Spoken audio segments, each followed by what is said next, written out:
शहबाज शरीफ वजीर आजम और आसिफ अली जरदारी सदर पाकिस्तान होंगे। नून लीग और पीपल्स पार्टी में हुकूमत साजी के लिए पावर शेयरिंग फार्मूला बिल आखिर तय पा गया। पंजाब का गवर्नर पीपल्स पार्टी नामजद करेगी। सिंध और बलूचिस्तान के गवर्नर नून लीग के नामजद करदा होंगे। स्पीकर कौमी असम्बली का ओहदा नून लीग को मिलेगा। चेयरमैन सेनेट पीपल्स पार्टी का होगा।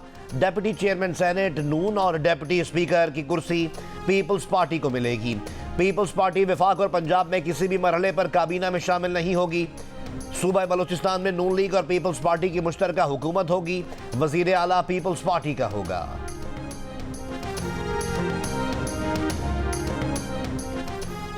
वजारत उज़्मा के लिए नून लीग के नामजद करदा शहबाज शरीफ का कहना है कि ये बारियां लेने की बात नहीं, पाकिस्तान को मुश्किलात से निकालना है। ये आसान नहीं बल्कि कांटों भरा सफर है।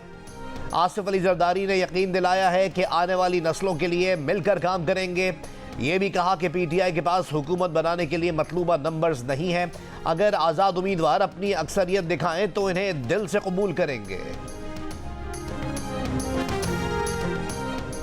गवर्नर सिंध का ओहदा दिया जाए। एनएफसी की रकम सूबों के बजाय मकामी हुकूमतों को बराह रास्त दी जाए। मकामी हुकूमतों का तसलसल हो। कोटा सिस्टम पर मुल्क भर में अमल दरामद यकीनी बनाया जाए। MQM पाकिस्तान ने हुकूमत में शामिल होने के लिए शराइत रख दी। मुस्लिम लीग नवाज और MQM के वफूद के दरमियान अहम मुज़ाकरात आज होंगे। तहरीक इंसाफ का चीफ इलेक्शन कमिश्नर से इस्तीफा देने का मुतालबा।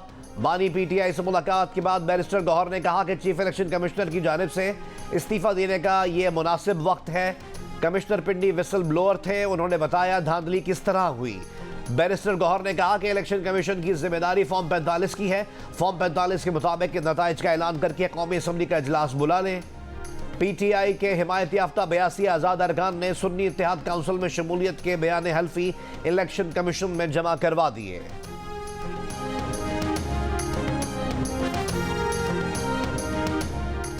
नई हुकूमत की तश्कील पाकिस्तान का अंदरूनी मामला है, हम इसमें नहीं पड़ना चाहते। तर्जुमान अमरीकी महकमा खारजा मैथ्यू मिलर की प्रेस ब्रीफिंग। कहा पाकिस्तान के इंतखाबात में मुदाखलत या फ्रॉड के दावों की मुकम्मल और शफाफ तहकीकात पाकिस्तान के अपने कवानीन और तरीक़ाकार के मुताबिक होनी चाहिए। एक सवाल के जवाब में तर्जुमान अमरीकी महकमा खारजा का कहना था कि इनका मुल्क दुनिया भर में इंटरनेट की आज़ादी देखना चाहता है।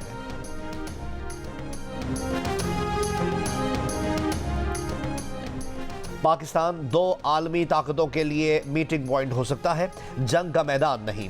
अमेरिका में पाकिस्तान के सफीर मसूद खान का मकामी थिंक टैंक से खिताब।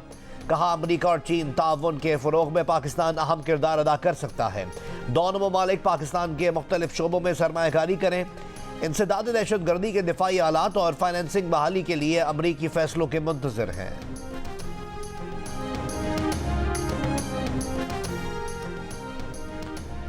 कराची के इलाके नीपा फ्लाईओवर के करीब खातून वकील की गाड़ी पर फायरिंग। एडवोकेट महवश और इनके शौहर उस्मान जख्मी हुए। एडवोकेट महवश ने दावा किया कि इन्हें कत्ल करने की कोशिश की गई। पुलिस तहकीकात जारी। सेनेट इजलास में गिले शिकवे, सवाल जवाब और ताने तशने। अली जफर और इरफान सिद्दीकी तहरीक इंसाफ और नून लीग बानी PTI की सजा पर हंस रहे हो। कल आपको भी ये सजाएं मिल सकती हैं। अली जफर की वार्निंग। 2018 में नवाज शरीफ कहां थे, वो भी जेल में थे, ये बातें तब याद करते। इरफान सिद्दीकी का जवाब। 8 फरवरी को इंतखाबात से पहले और बाद में धांधली हुई। अली जफर की दुहाई। जो 2018 में हुआ वो तारीख का स्याह बाब है। इरफान सिद्दीकी की जवाबी कार्रवाई। देखिए दोनों रहनुमाओं का दिलचस्प मुकालमा इसी बुलेटिन में कुछ देर बाद।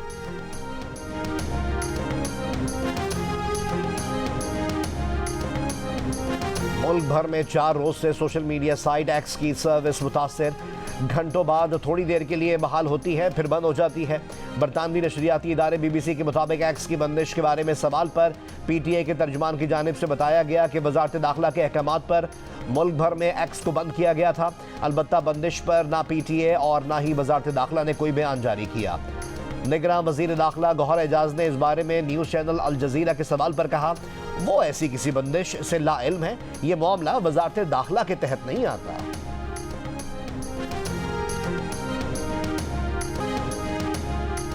पर्चा आउट होने पर सिंध पब्लिक सर्विस कमीशन ने मंगल का इम्तिहान मनसूख कर दिया।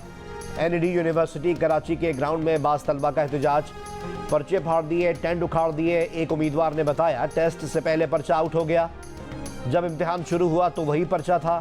सिंध पब्लिक सर्विस कमीशन का कहना है कि कमीशन की साख बरकरार रखने के लिए टेस्ट मनसूख किया गया।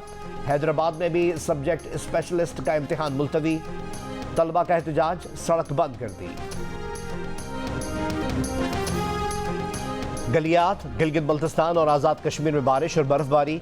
छांगला गली और शाहराह कलाकरम पर रास्ते बंद होने से सैयाह फंस गए, गाड़ियों की लंबी कतारें, फंसे हुए मुसाफिरों को रेस्क्यू कर लिया गया। गिलगित बल्तिस्तान का रावलपिंडी से ज़मीनी राब्ता जुज़वी मुनक़ता, ग़ज़र में राब्ता सड़कें, नीलम और जेहलम वैली की मुख्तलिफ शाहराहें बंद हैं। मवासलात का निज़ाम बुरी तरह मुतासर, लोआरी टनल राब्ता सड़क से बर्फ हटा दी गई, आमदोरफ्त बहाल। बलूचिस्तान के बेशतर इलाकों से बारिश बरसाने वाला सिस्टम निकल गया। इस्लामाबाद में बारिश के बाद मौसम खुशगवार। लाहौर में सूरज और बादलों की आंख मचोली।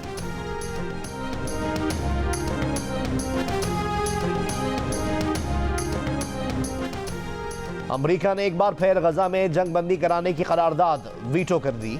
जंग बंदी कर की करारदाद अक़वाम मुत्तहिदा की सलामती काउंसिल में अलजायर ने पेश की थी। करारदाद के हक में 13 अरकान ने वोट दिए, बरतानिया गैर हाजिर रहा। अमेरिका ने तीसरी बार गजा में जंग बंदी की करारदाद को वीटो किया है।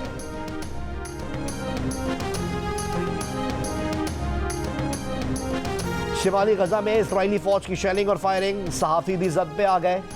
इमदाद के मुंतज़िर निहत्ते फ़लस्तीनियों पर भी गोलियां बरसा दी। 24 घंटों में शहीद फ़लस्तीनियों की तादाद 100 से ज़्यादा हो गई। आलमी अदालत इंसाफ में फ़लस्तीनी सरजमीन पर इसराइल के 57 साल कब्जे के खिलाफ समाअत का दूसरा रोज़। जनूबी अफ्रीका के नुमाइंदे ने कहा कि फ़लस्तीनियों के हुकूक से मुसलसल इनकारी इसराइल ने गजा में आलमी अदालत के हुक्म समेत तमाम आलमी क़वानीन की धज्जियाँ उड़ा दी हैं। आलमी अदालत इसराइली कब्जे को गैर कानूनी करार दे।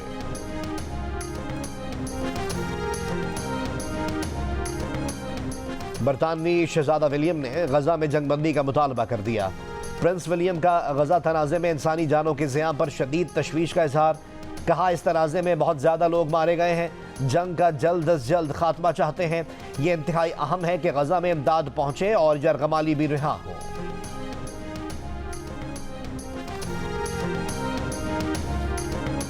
बरतानिया ने स्कूल्स में तलबा के मोबाइल फ़ोन का इस्तेमाल रोकने के लिए नई पॉलिसी का ऐलान कर दिया।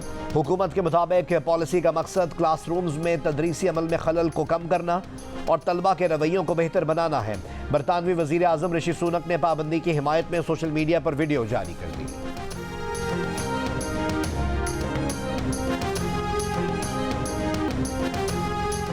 और दिफाई चैंपियन लाहौर कलंदर्स टीम मुल्तान पहुंच गई। आज मुल्तान सुल्तान से टाकरा होगा।